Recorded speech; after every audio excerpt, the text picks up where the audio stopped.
Silvana Berra di Camagna, nonché autrice di un libro di una grammatica sulla lingua piemontese. Cosa c'è alla base di quest'opera? Buonasera, buongiorno. Ci sono 30 anni di lavoro.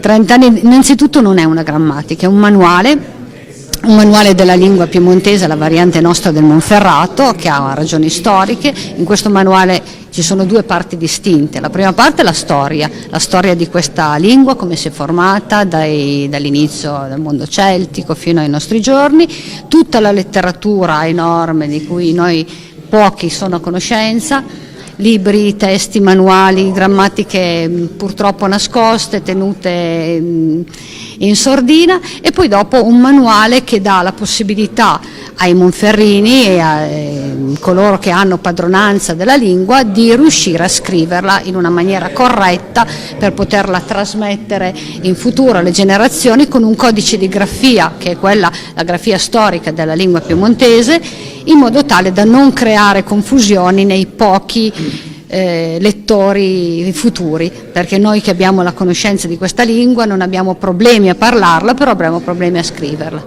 La lingua piemontese è una lingua, diciamo, che è diffusa, è una lingua o è una lingua minoritaria in via di estinzione? Allora, è una bella domanda questa. La lingua piemontese nel mondo linguistico è considerata una lingua importantissima, è la seconda minoranza linguistica più grande d'Europa. Siamo a un crollo verticale dei parlanti, a differenza di altre minoranze, proprio perché non abbiamo questo futuro e le istituzioni, lo Stato, la politica non sponsorizza niente di quello che dovrebbe fare proprio per ordine della comunità europea, in quanto la lingua piemontese con tutte le sue varianti è una lingua censita, recepita nel Red Book of Endangered Languages, e quindi è una lingua che deve essere tutelata, cosa che lo Stato non fa e la Regione non può fare perché lo Stato glielo impedisce. E quindi è una lingua che noi cerchiamo di portare avanti per rispetto della lingua stessa, della sua complessità, ma della sua interezza e del suo mondo meraviglioso, perché è una lingua che ha 1100 anni, prima ancora del dialetto toscano, quindi della nostra lingua italiana, e quindi è un nostro dovere. Grazie. Carlo Comoli di Gioventù Piemontese. Cosa fa per Gioventù Piemontese e cosa c'è alla base del vostro lavoro? Perché il vostro lavoro per il recupero della lingua, ma non solo della lingua delle tradizioni del Piemonte? Ma noi cerchiamo di dare una mano a quello che è l'opera che dovrebbe essere portata avanti un po' da tutti i piemontesi di ripresa di coscienza della propria identità a partire dalla propria lingua. Sono cose assolutamente normali in tutta Europa che in Piemonte invece magari stentano un po'. Diciamo che il piemontese è una lingua molto antica, nobile, molto espressiva ed è la nostra, e questo la rende assolutamente unica, fondamentale. È un po' la sintesi di quello che noi siamo, un po' il sistema operativo di quello che sono i piemontesi. Il problema è che, come tutte le cose, va coltivata. Noi in Piemonte abbiamo dei grossissimi problemi per quel che riguarda la trasmissione della lingua. La lingua non è insegnata a scuola, non abbiamo, come dovrebbe esserci, dei canali di comunicazione, dei canali televisivi, e quindi poco per volta rischiamo di vedere il numero dei parlanti scendere sempre di più. Ecco, scusi, ma parlava proprio dell'insegnamento della lingua, che poi è fondamentale per tramandarla, no? Oltre alla parlata in casa, ma voi avete organizzato diversi corsi di piemontese nell'arco degli anni, come mai si sono un po' diradati? Sì, noi con altri gruppi abbiamo organizzato diversi corsi di piemontese per i bambini, per i ragazzi nelle scuole, e anche corsi di formazione. Questo grazie a un sostegno che c'è stato all'epoca, inizio degli 2000, da parte della Regione Piemonte, che poi è venuto a mancare, e quindi fondamentalmente, essendo venuto a mancare il sostegno istituzionale e l'impulso da parte delle istituzioni, la cosa è andata un po' a perdersi, e questo è un peccato, perché comunque si è andato a sminuire quello che è stato un lavoro importante, anche a perdere delle professionalità, delle competenze, delle capacità e soprattutto delle possibilità, perché oltretutto erano delle iniziative che avevano un successo clamoroso. Se il piemontese venisse insegnato a scuola nel modo adeguato, ma assolutamente penso che sarebbe la materia più gradita da parte degli allievi, ecco. O comunque sarebbe ai primissimi posti, senza dubbio. Ecco, oggi il piemontese, che si è parlato di una perdita nelle grandi città, soprattutto Torino, ma anche le altre grandi città capoluogo, si mantiene ancora nelle zone di collina, nelle zone rurali, oppure no? Ni nel senso che, come tutte le minoranze linguistiche, vede un processo di erosione da parte di quella che è la cultura dominante, che in questo caso è la cultura italiana, e questo ovviamente comincia dai centri urbani. In Piemonte comincia dall'unica città che è Torino. Questo perché? Perché non è stata posta in essere una politica linguistica da parte dell'istituzione, cosa che sarebbe stata doverosa e che è portata avanti un po' in tutti i paesi europei. Qua purtroppo viviamo una realtà molto arretrata, molto provinciale, molto brutta per quello che riguarda la tutela di certi diritti come i diritti linguistici, che sono dei diritti umani fondamentali.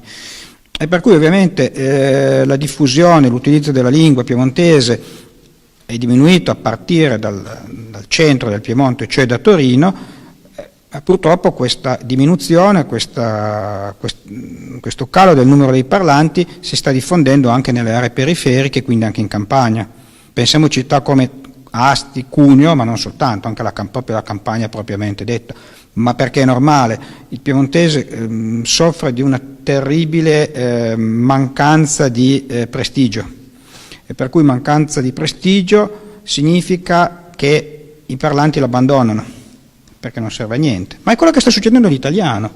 L'italiano sta morendo, ma sta morendo in modo rapidissimo e assolutamente palese. Sembra che non interessi nessuno, ma è chiaro. Basta vedere i manifesti che ci sono in giro. Ci sono manifesti con una ventina di parole inglesi, magari scritte male, e 1 o 2 parole italiane. Sta succedendo all'italiano la stessa cosa che è successo, che ha patito il piemontese, la mancanza di prestigio.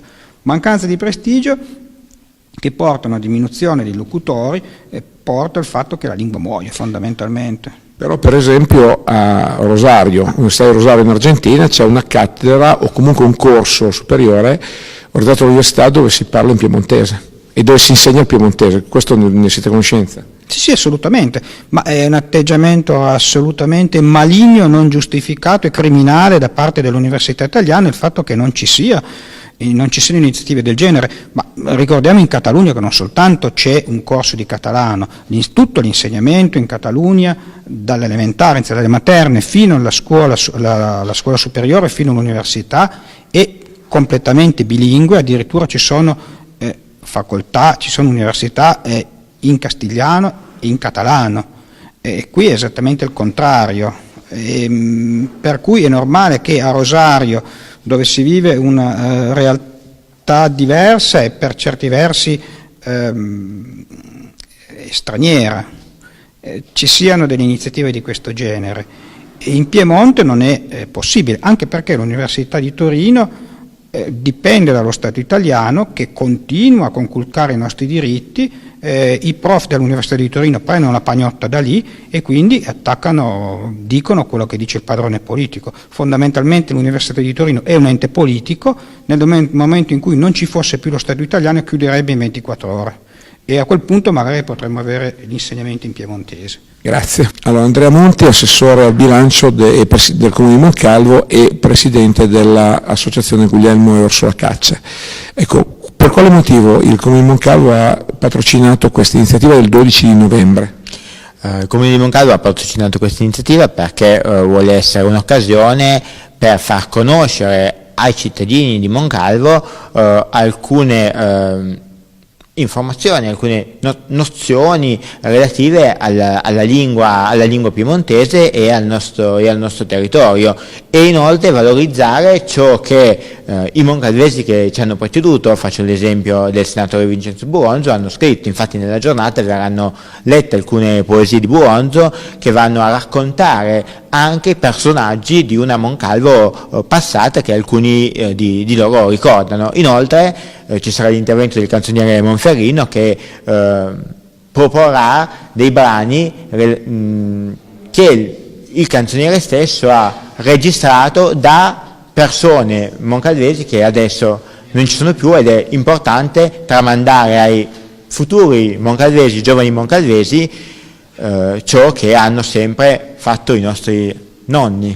Ma questa iniziativa avrà un seguito, ritiene che avrà un seguito, che il Comune di Moncalvo possa comunque in collaborazione con altre associazioni, con altri enti presenti sul territorio e non eventualmente partecipare a iniziative di mantenimento, di sviluppo e diffusione della lingua piemontese? Questa giornata speriamo possa essere una giornata nella quale venga lanciato, diciamo, un seme, quindi proponiamo questa iniziativa. Negli ultimi anni, almeno negli ultimi anni di questa amministrazione, negli ultimi 2 o 3 anni da cui sono assessore, non era stata fatta un'iniziativa di questo tipo. Proviamo a lanciarla e vediamo quale sarà l'esito di questa giornata, il pubblico che parteciperà e che sarà coinvolto in questa iniziativa. Spero possano partecipare i giovani, le scuole del territorio, perché è un modo per far conoscere ai miei coetanei, alle generazioni future, un po' della storia del nostro territorio, che anche io stesso ignoro. Anche io stesso posso definirmi ignorante in tema di lingua, di piemontese e anche di storia del Piemonte, perché comunque c'è sempre da imparare, c'è sempre da conoscere qualcosa, può essere un'occasione. Va bene, grazie. E quindi l'appuntamento è il 12 di novembre a Moncalvo presso il Teatro Parrocchiale Don Bosco.